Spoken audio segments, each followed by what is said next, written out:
आज आंवला नवमी की बहुत बहुत बधाई। आज शाम को सभी अपने अपने आंवले के वृक्ष के नीचे घी का दीप अवश्य लगाएं। बन सके तो कनक धारा स्तोत्र का पाठ करें, ना बन सके तो श्री शिवाय नमस्तुभ्यम की माला जाप अवश्य करें और अपने जीवन को धन्य बनाएं। सभी को आंवला नवमी की बहुत बहुत बधाई। आंवला नवमी की कथा में एक प्रसंग आता है। आंवला नवमी का पूजन आपको करना आता है। व्रत करने वाली माताएं व्रत करती है, आंवले के पेड़ के नीचे जाकर पूजन करना, भोजन करना, आंवले का वृक्ष की छाया में बैठना, उस दिन किसी को अपशब्द ना कहना, आंवले की पूजन कर कर अपनी झोली को पसार कर चीटी उंगली और अंगूठे से आंवले की छाल को थोड़ा सा पल्लू में गिरा लेना, उस छाल को ले जाकर अपनी बरकत में, अपनी अलमारी में, अपनी तिजोरी में रख देना। यह आंवला नवमी की पूजन का विधान है। संपदा के कि आंवला नवमी के दिन आंवले के पेड़ के नीचे घी का दिया लगाकर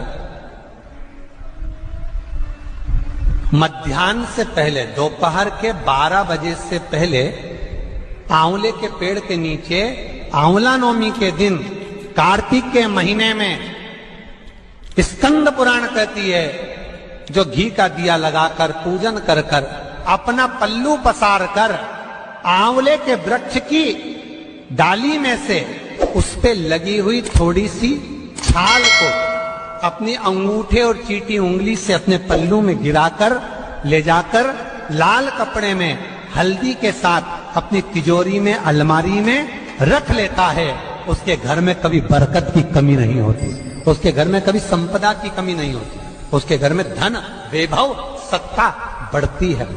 कि आंवला नवमी के दिन शाम के समय पर आंवले के वृक्ष के नीचे घी का दिया लगाकर कनक धारा स्तोत्र का पाठ अवश्य करें। नहीं आता हो तो मोबाइल पे उसको सुने, पर एक बार आंवला नवमी के दिन आंवले के वृक्ष के नीचे कनक धारा स्तोत्र का पाठ चाहे संस्कृत में चाहे हिंदी में करना चाहिए।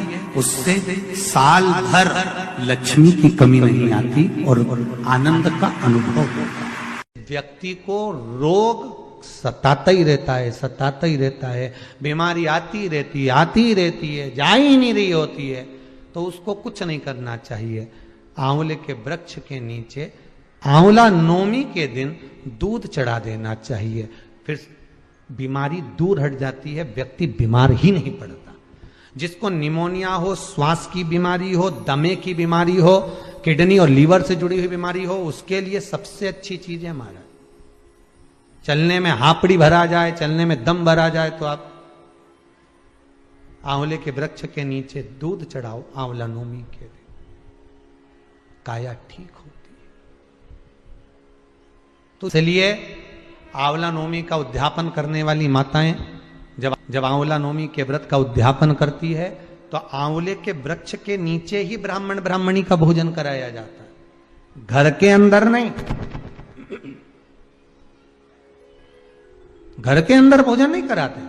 आंवला नवमी का अगर उद्यापन करना है, आंवला नवमी का अगर उजमना करना है, 5 माता 10 माताएं मिलकर अगर उजमना कर रही हैं, उद्यापन कर रही हैं, तो कहीं ऐसे जगह चले जाओ जहां आंवले का पेड़ लगा हो, आंवले का वृक्ष लगा हो, आसपास में कहीं कुछ मंदिर देवालय हो, वहां पर भोजन बनवा लो। वहीं पर आंवले के वृक्ष के आसपास में ही कहीं वहीं पर ब्राह्मण ब्राह्मणी का भोजन कराकर, चांदी का आंवला बनवाकर, चांदी का नहीं हो तो असली का जो आंवला होता है उसका दान दे देना चाहिए, पर करना चाहिए रोग मुक्ति के लिए, कार्य सिद्धि के लिए, लक्ष्मी के लिए आंवला का वृक्ष उत्तम माना गया। फिर आगे जो वर्णन किया है शिव महापुराण के अंतर्गत, व्रत शिव पुराण का जो व्याख्यान वर्णन श्रवण कर रहे हैं, वो भगवान से अगर मांगना सर्व जगत के सुख के लिए मांगे, सबके लिए।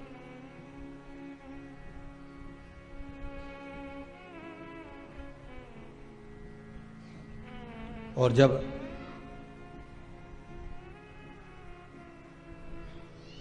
सर्व जगत के हित के लिए मांगोगे तो जीवन का सुख मिलेगा।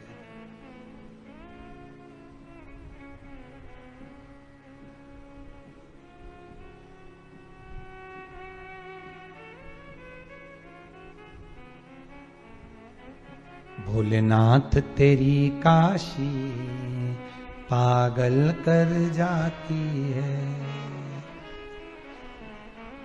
मुस्कान तेरी मीठी